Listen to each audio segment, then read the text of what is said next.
अमूल आणि गोकुळ सारख्या नामांकित दूध कंपन्यांच्या नावाचा वापर करून बनावट दूध पिशव्या तयार करणाऱ्या टोळीचा गुन्हे शाखेने अखेर पर्दाफाश केलाय।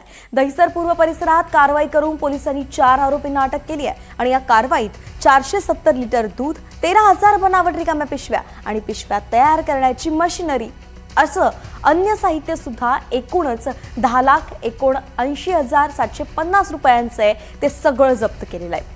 दहिसर परिसरामध्ये अमूलच्या नावाच्या पिशव्यांमध्ये भेसळयुक्त दूध भरून विकलं जात असल्याची माहिती गुन्हे शाखेला मिळाली। त्यानंतर पोलिसांनी दहिसर पूर्व इथे छापा टाकला आणि या छाप्यात अमूल गोल्ड, अमूल ताजा आणि गोकुळच्या पिशव्या कापून त्यातील काही दूध बाहेर काढलं जात होतं। त्यानंतर त्यात अस्वच्छ पाणी मिसळून पिशव्या पुन्हा सील केल्या जात होत्या।